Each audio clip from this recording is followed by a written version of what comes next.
I stood in the middle of our living room, my hands trembling slightly as I watched my husband wave my credit cards in the air like trophies. The morning sun streamed through the floor-to-ceiling windows, making the marble floors gleam, but all I could focus on was the cruel smile spreading across Gregory's face. "I've canceled all your cards," he announced, his voice dripping with satisfaction.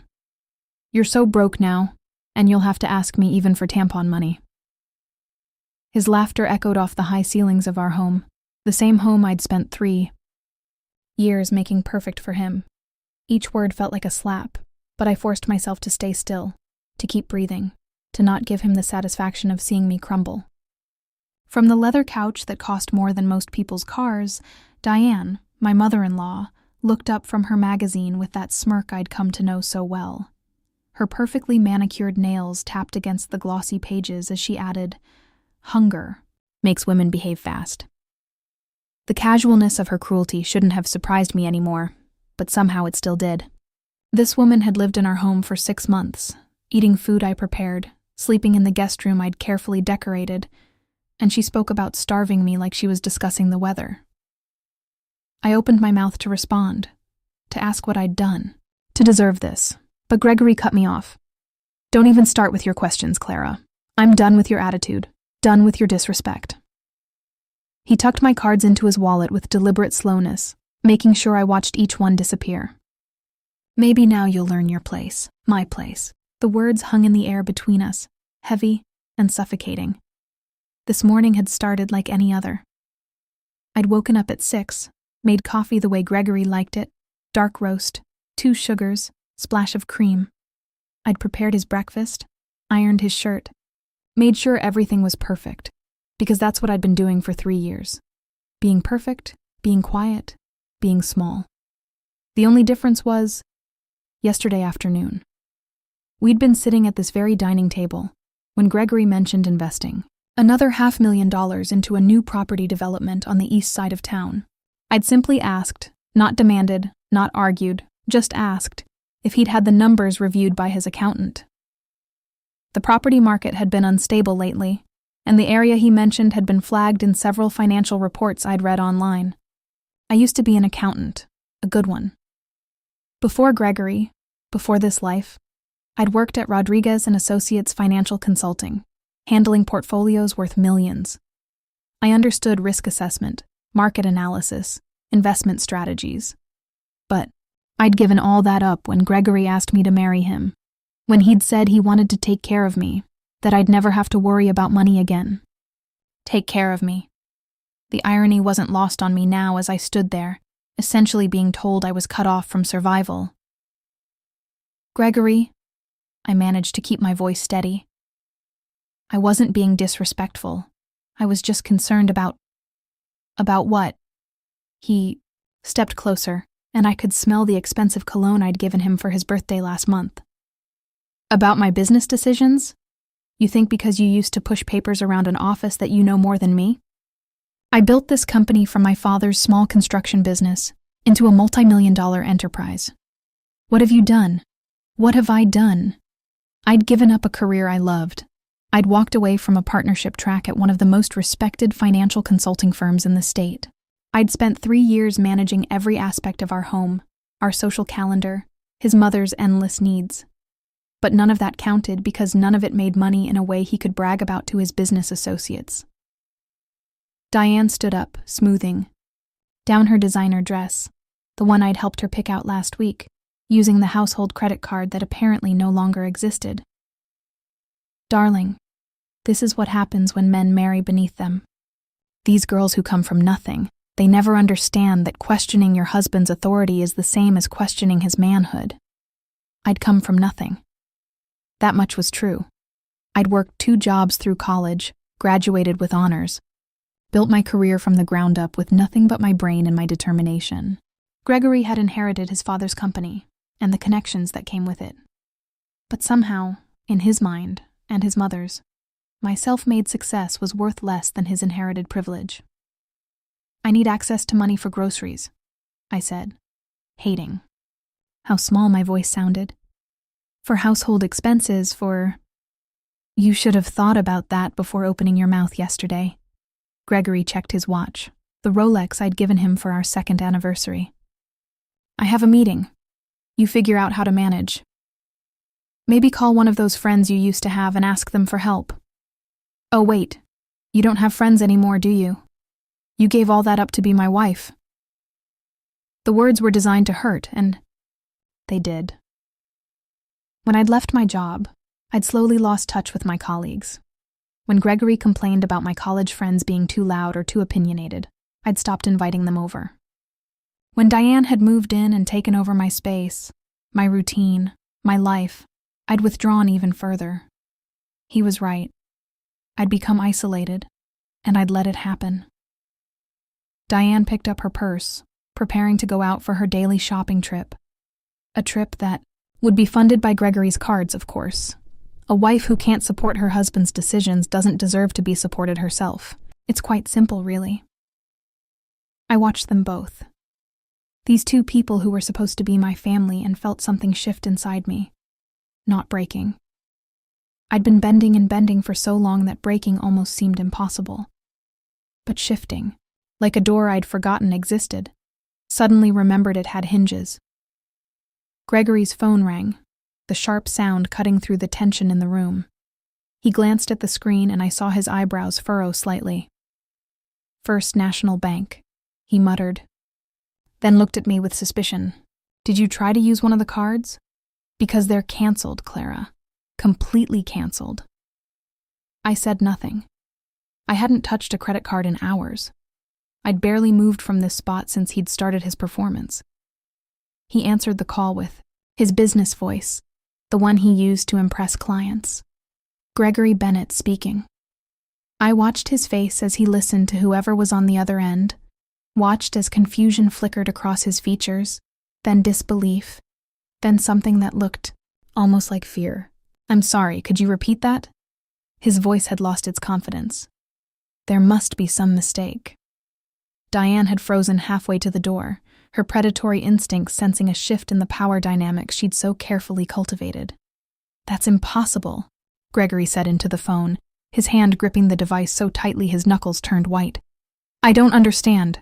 Can you— Yes, I'm listening. The color was draining from his face, actually draining like someone had pulled a plug, and all his arrogance was flowing out through his expensive Italian shoes. When he finally hung up, he just stood there staring at the phone like it had betrayed him. What is it? Diane's voice had lost its smug edge, replaced by something sharp and nervous. Gregory looked up at me, really looked at me for the first time in months, and I saw something I'd never seen before in his eyes. He was scared. Clara, he said slowly, what did you do? I didn't answer Gregory's question immediately.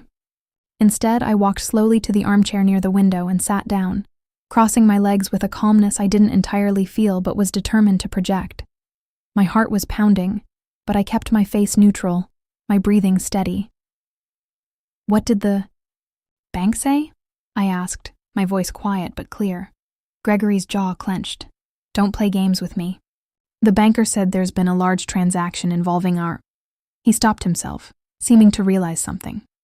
Involving accounts connected to this address. They were calling to verify some details. Diane rushed over to him, her heels clicking frantically against the marble. What kind of transaction? How much money are we talking about? They wouldn't give specifics over the phone, Gregory said, still staring at me like I'd suddenly become a stranger. They want me to come in.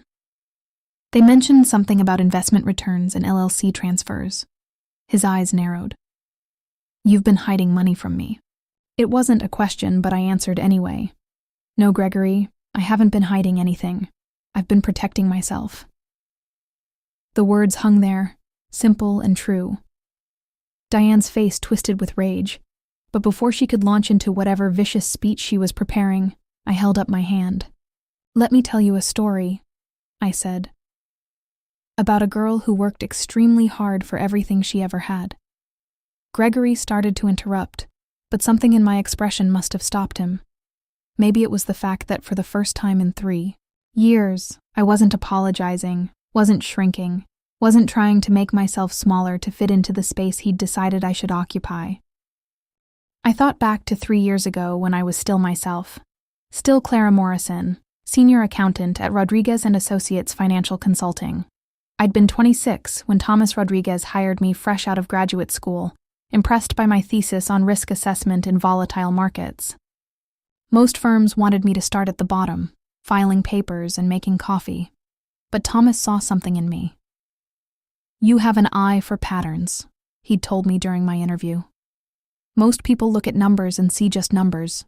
You look at them and see stories, see connections, see what's missing." He was right. I could look at a financial report and spot discrepancies that others missed. I could see when numbers were too perfect, too clean, which often meant someone was hiding something. I could predict market shifts by paying attention to small indicators that bigger firms dismissed as irrelevant. By the time I was 26, I was handling portfolios for clients worth tens of millions. Thomas had started talking about partnership, about building my own client list, about a future where my name would be on the door alongside his. Then I met Gregory at a charity fundraiser. He was charming that night, attentive, interested in what I did. He asked smart questions about my work, seemed genuinely impressed by my success.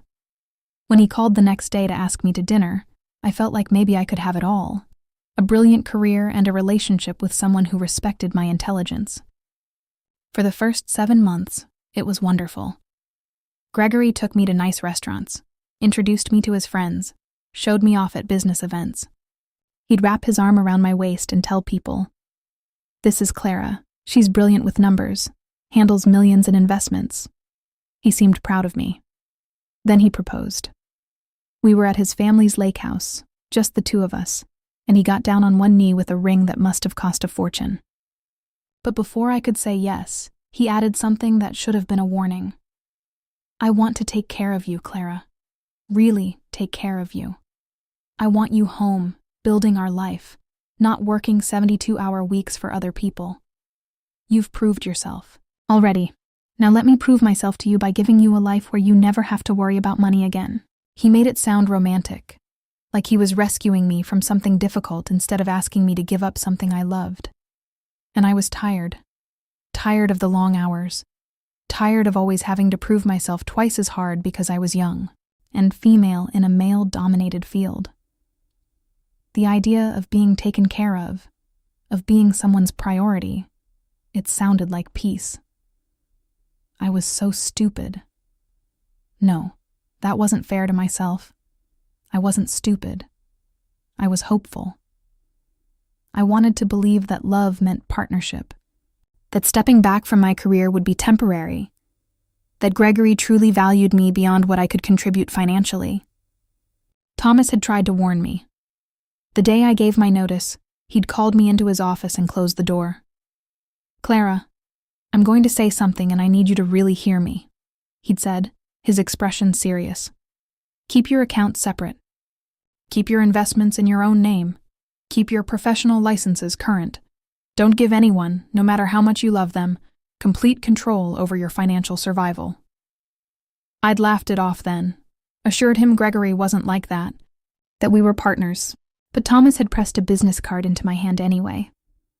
"Just in case," he'd said. "My door is always open if you need advice." Any kind of advice. I'd tucked that card away, thinking I'd never need it. The first year of marriage was good. Gregory was attentive. We traveled. He consulted me on business decisions. I managed our home, planned dinners for his clients, used the skills I'd developed in my career to help him organize his company's financial records.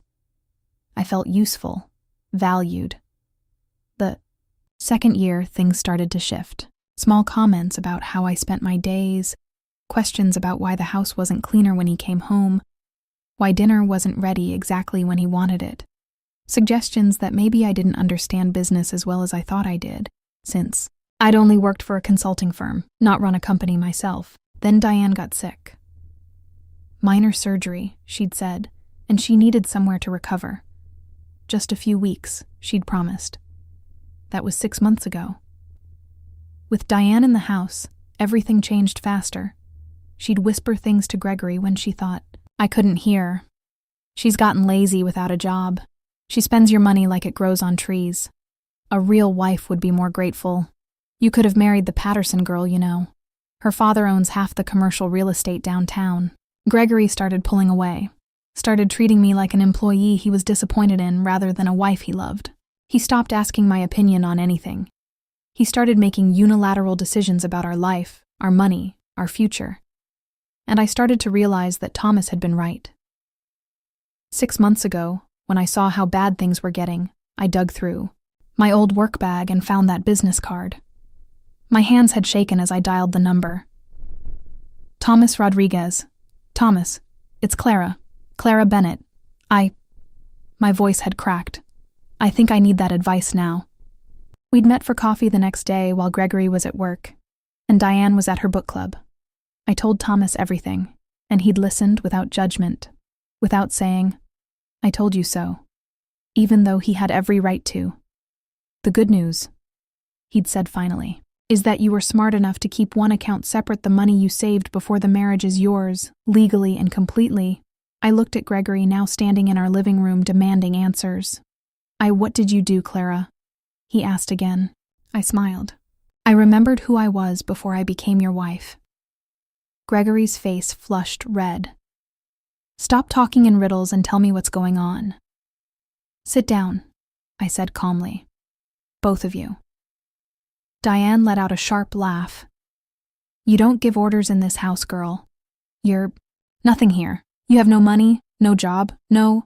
Sit down, I repeated.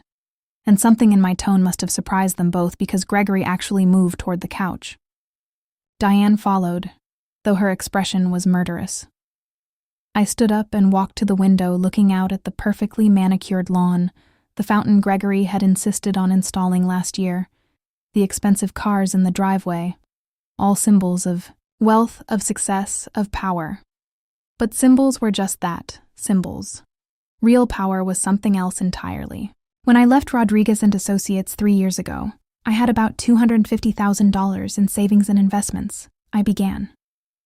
I'd been working since I was 16, saving every penny I could. I put myself through college, through graduate school, built my career, from nothing. That money was mine, earned by my own work.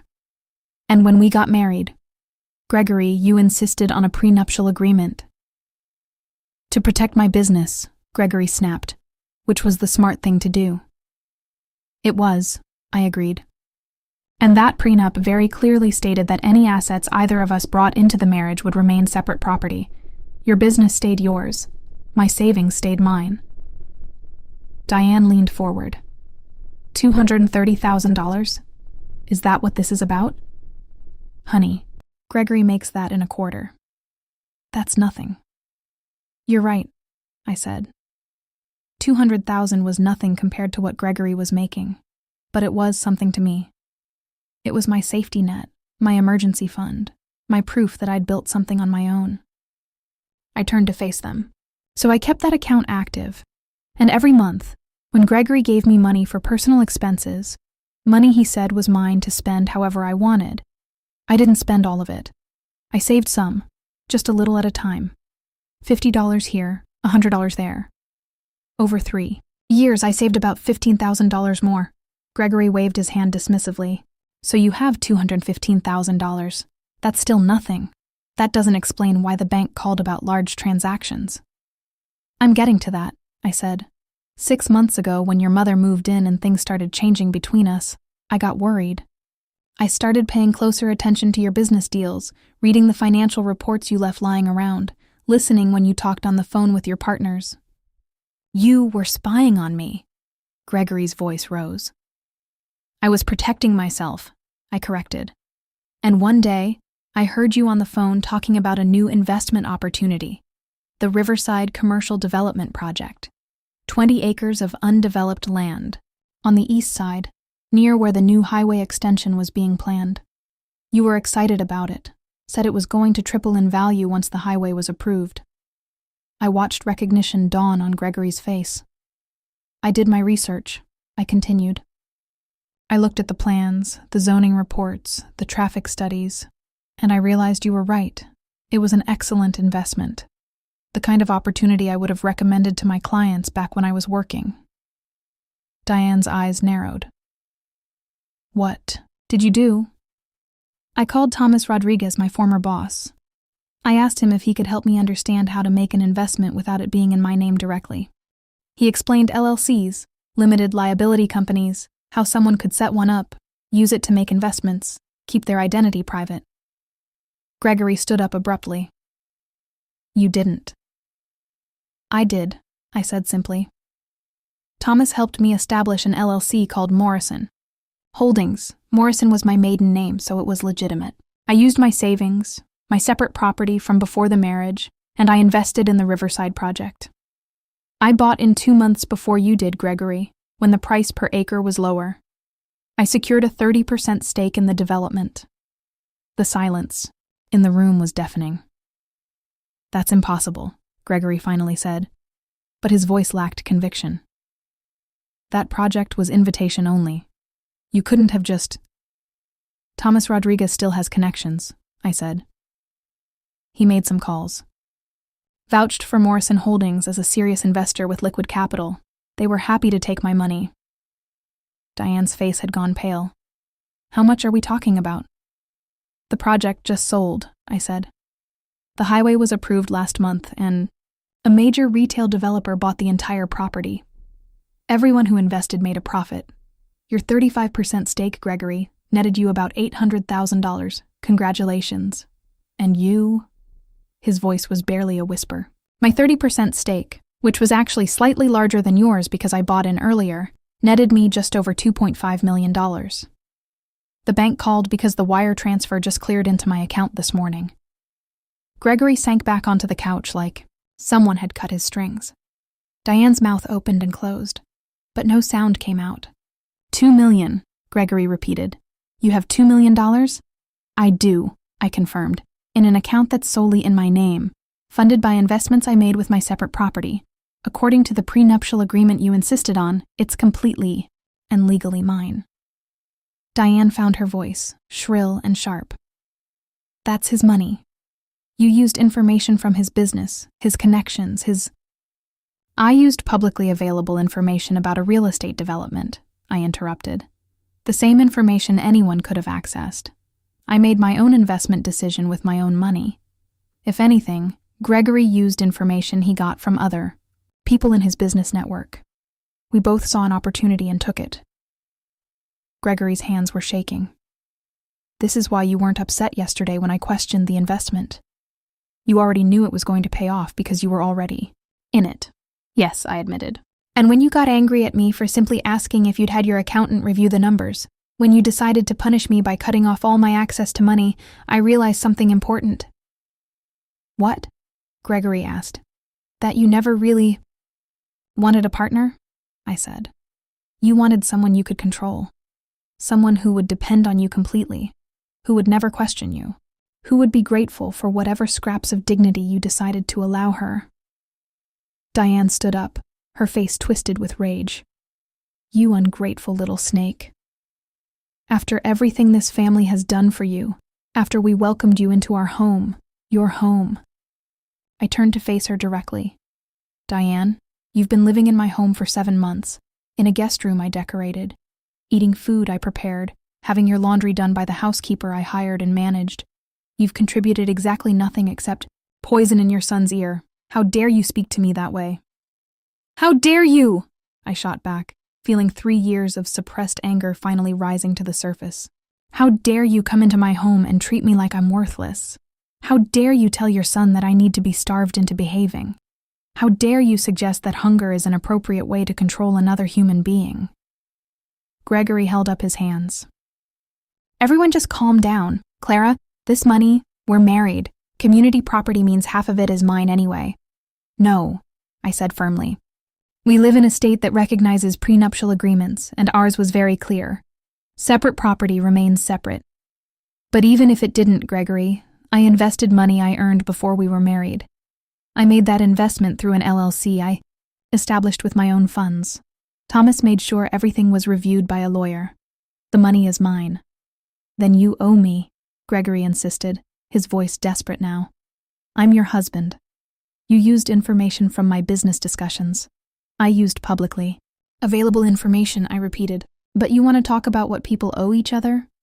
Let's talk about that. I walked to the bookshelf and pulled out a small notebook I'd hidden behind a row of decorating magazines. Gregory and Diane watched me with identical expressions of confusion and growing dread. For the past 6 months since I started realizing how bad things had gotten, I've been keeping records, I said, flipping through the pages. Just little notes at first. But then I realized I needed to be more thorough. Records of what? Gregory asked, though his voice suggested he didn't really want to know the answer. Of everything, I said simply. Every conversation where you belittled me. Every time you made a financial decision that affected both of us without consulting me. Every instance where your mother made a cruel comment and you said nothing to defend me. I began reading, my voice steady. September 15th. Gregory told his business partner on speakerphone that he keeps me around because I'm pretty, and I don't argue much, unlike his last girlfriend who had too many opinions. When I asked him later if he really felt that way, he said I was being too sensitive and that men talk differently in business contexts. Gregory's face reddened. That was taken out of context. I was joking with... September 22nd, I continued. Diane told me that I'd gotten fat and lazy since quitting my job. She said Gregory deserved a wife who took better care of herself. When I mentioned this to Gregory, he suggested maybe I should start going to the gym more. You're twisting things, Diane hissed. I was trying to help you. Women need to maintain their appearance for their husbands. October 3rd, I read on. Gregory canceled the pottery class I'd signed up for without asking me. He said it was a waste of money, and I should focus on more important things, like redecorating the guest bathroom. When I said I'd paid for the class with my personal allowance, he said my allowance comes from him, so every dollar I spend is his decision. The notebook was full of entries like this. 3 months of careful documentation, each incident dated and detailed. Gregory's face grew darker with each entry I read, but not with shame, with anger at being caught. You were documenting our marriage. Like some kind of spy, he accused. That's insane, Clara. Normal wives don't do that. Normal husbands don't threaten to starve their wives into obedience, I countered. But I have more than just my notebook. I pulled out my phone and began scrolling through screenshots. 2 weeks ago, I accessed your mother's phone when she left it unlocked on the kitchen counter. I found her text messages with her friend Margaret quite revealing. Diane's face went white. You had no right. Listen to this, I said, reading from the screenshot. Diane to Margaret. I'm so close to getting Gregory to leave her. What? Once he realizes how useless she is, he'll see that the Patterson girl would be a much better match. Her father's connections could triple Gregory's business. Margaret responds. How are you managing it? Diane replies. Little comments here and there, making him see how she questions his authority, how she doesn't contribute anything real. Men are easy to manipulate when you wound their pride. I looked up at Diane. You've been systematically trying to destroy my marriage so your son could marry someone whose family would be more useful to him. This wasn't about Gregory's happiness or even about me being a good wife. This was about business connections and social climbing. Diane's mouth opened and closed like a fish gasping for air. Gregory turned to look at his mother, something shifting in his expression. Mom, is that true? I was looking out for your best interests, Diane said quickly. You could do so much better than... Better than what? I interrupted. Better than a woman who loved your son, who gave up her career for him, who made his home comfortable and his life easier. Or better than someone without the right last name and the right connections? Gregory stood up, pacing now, running his hands through his hair. This is insane. All of this. Clara, you can't just... You're my wife. We're supposed to be a team. A team? I felt bitter laughter bubble up. Gregory, you canceled all my credit cards and told me I'd have to beg you for tampon money. Your mother said hunger would make me behave. Does that sound like a team to you? I was angry, he said, but his voice lacked conviction. You questioned me in front of... I asked a simple question about a business investment, I said, in private, at our own dinner table. And you responded by trying to take away my ability to feed myself or take care of basic needs. That's not anger, Gregory. That's abuse. The word hung in the air between us. Gregory flinched like I'd slapped him. I never hit you, he said defensively. There are many ways to hurt someone without raising a hand, I replied quietly. Taking away someone's financial independence, isolating them from friends and career, making them feel worthless and dependent. Those are all forms of control, and control is abuse. Diane stood up, grabbing her purse. I don't have to listen to this nonsense. Gregory, are you going to let her speak to me this way? Actually, Diane, you do have to listen, I said. Because here's what's going to happen. I've paid for 3 months at the Riverside Extended Stay Hotel. It's a nice place, comfortable with a kitchenette and weekly housekeeping. Your things are already packed. I had a service come this morning while you were at your hair appointment. You can't throw me out. Diane's voice rose to a shriek. Gregory, tell her. But Gregory was staring at me like he'd never seen me before. You packed her things. I did, I confirmed. The movers will be here in an hour to load everything into a truck. You're leaving today, Diane. You've done enough damage to this marriage, and I won't allow you to do any more. Gregory. Diane turned to her son, desperate now. You're going to let this nobody throw your mother out onto the street? She's not throwing you onto the street, I said calmly. I'm providing you with 3 months of comfortable accommodation, fully paid.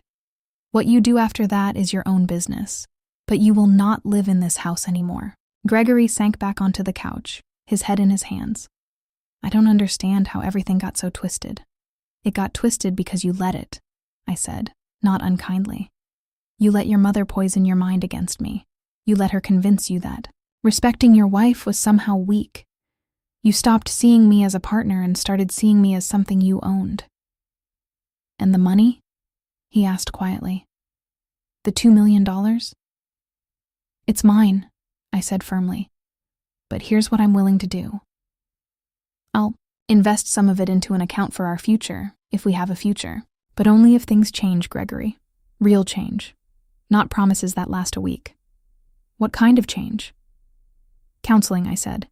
Real couples therapy with someone who specializes in financial abuse and control dynamics. Your mother moves out and stays. Out. I restart my career, maybe consulting work from home to start, but I'm going back to work. And most importantly, you treat me like an equal partner, not like property you can control by controlling the money. And if I don't agree, his voice was barely audible. Then I use my $2 million to hire the best divorce attorney in the state, I said. And according to our prenuptial agreement, I walk away with everything I brought in, plus everything I earned, separately. You keep your business, we go our separate ways. Diane made a sound of outrage, but Gregory held up his hand to silence her. I need time to think, he said. You have until your mother's moving truck leaves, I replied. 1 hour. The moving truck arrived exactly on time. I watched from the living room window as 2 men in uniform shirts began loading Diane's belongings, her expensive luggage, her collection of decorative pillows, the antique mirror she'd insisted on hanging in the guest room. Each item that left the house felt like a weight lifting from my shoulders. Diane stood in the foyer, her face a mask of controlled fury. She'd tried arguing for the full hour, alternating between threats and tears, but I'd remained firm. Gregory had retreated to his study, and I could hear him pacing, the floorboards creaking with each heavy step. You'll regret this, Diane said as the movers took the last of her boxes. He'll come to his senses and realize what you really are, a gold digger who manipulated her way into money that doesn't belong to her. Goodbye, Diane, I said simply, holding the door open. She grabbed her purse and walked out without another word, her heels clicking sharply against the stone walkway. I watched the truck pull away, followed by her car, and then close the door. The house fell into profound silence. I found Gregory in his study, sitting at his desk with papers spread out in front of him, though I could tell he hadn't been reading them. He looked up when I entered, his eyes red-rimmed and tired. "She's gone," I said. He nodded slowly. "I heard." He was quiet for a moment, then asked, "Did I really become that person? The one you described?" I sat down in the chair across from his desk, the same chair where I used to sit when we'd talk about his day, back when he still valued my input. "Not all at once," I said honestly. "It was gradual. Small things that built up over time." "When did it start?" His voice was raw. "When did I stop treating you like a partner?" I thought about it carefully. "Probably around the time you started believing your mother's comments. She'd say something critical about me, and instead of defending me, you'd think about whether she might be right. Then you'd look for evidence to confirm what she'd suggested. It's called confirmation bias.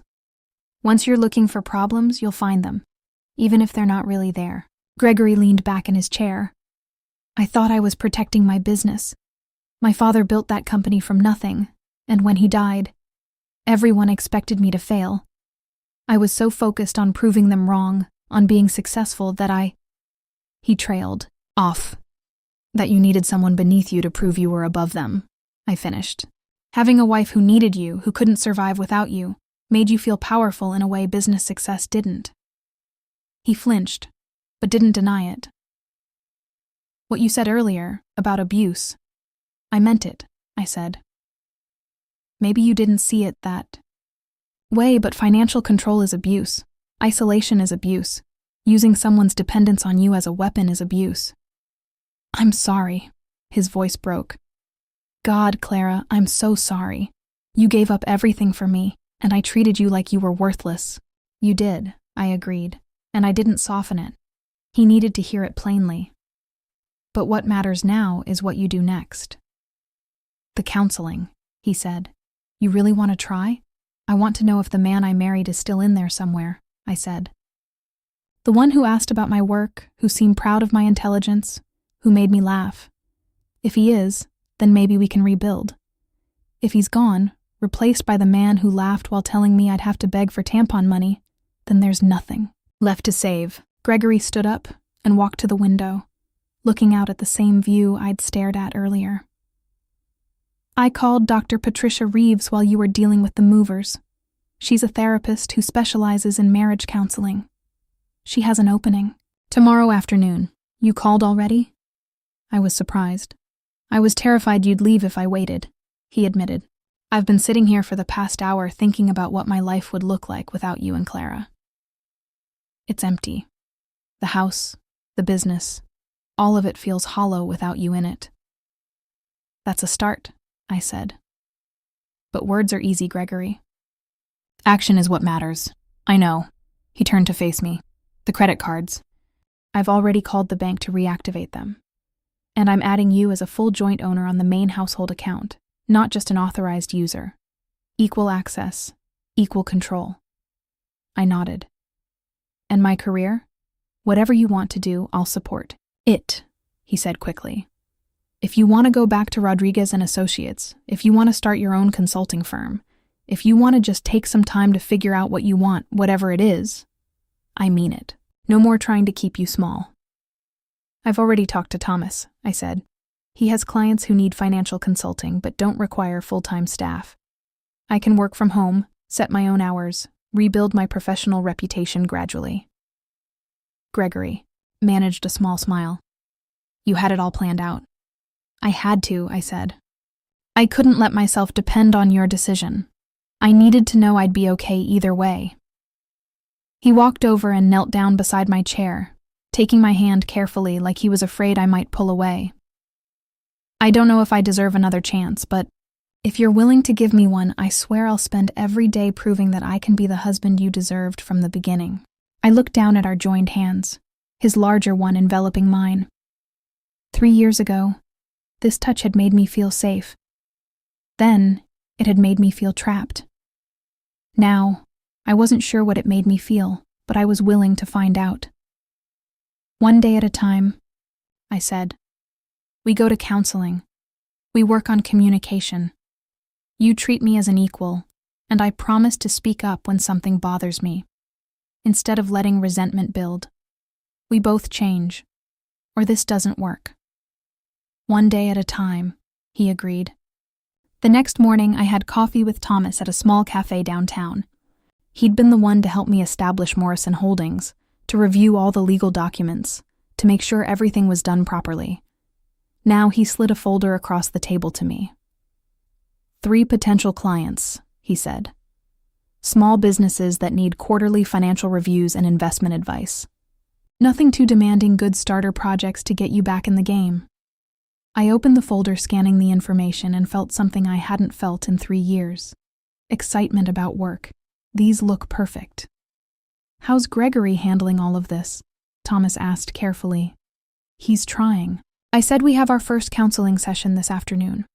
I don't know if the marriage will survive, but at least now it has a chance. And more importantly, I know I'll survive either way. Thomas smiled. There's the Clara I remember, the one who walked into my office 7 years ago and told me she was going to be the best accountant I'd ever hired. I was cocky back then, I said with a laugh. You were confident, he corrected. There's a difference. And you're still that person, Clara. You just forgot for a while. I thought about everything that had happened. The humiliation of yesterday morning, the revelation of the money, the confrontation with Diane and Gregory. I thought about the fear and uncertainty, but also about the strength I'd found buried beneath 3 years of making myself small. I won't forget again, I said. That evening, Gregory and I sat in Dr. Reeves's office, nervous and unsure. The counselor was a woman in her 55s with kind eyes and a no-nonsense demeanor. Tell me, she said, looking at both of us. Why are you here? Gregory and I exchanged glances. Then together we began to talk. It wasn't a fairy tale ending. There was no magical moment where everything was fixed. No dramatic reconciliation where all the pain disappeared. Instead, there was just the difficult, messy work of 2 people trying to figure out if they could build something new from the broken pieces of what they'd had. Some days were harder than others. Sometimes Gregory slipped back into old patterns, and I had to remind him. Sometimes I withdrew instead of communicating, and he had to draw me out. But slowly, week by week, session by session, we started to find our way. 3 months later, I signed my first contract with a new client, a small tech startup that needed help structuring their financial growth plan. I worked from the home office Gregory had helped me set up, the space that had once been a storage room now transformed into my professional domain. 7 months later, Diane called asking if she could visit. Gregory told her no, not until she apologized to me directly and meant it. She hung up. We didn't hear from her again for a while, and that was okay. A year later, I looked at my reflection in the bathroom mirror and saw someone I recognized. Not the girl I'd been before marriage, and not the diminished woman I'd become during it, but someone new, someone stronger, wiser, more careful with her trust, but also more certain of her worth. I heard Gregory making breakfast downstairs and I smiled. We weren't perfect, and maybe we never would be, but we were partners, now real ones, and that was enough. I'd learned the most important lesson. You can't build a life on someone else's terms. You have to value yourself first, protect yourself first, believe in yourself first. Everything else, love, marriage, partnership, could only be built on that foundation. And I'd never forget that again.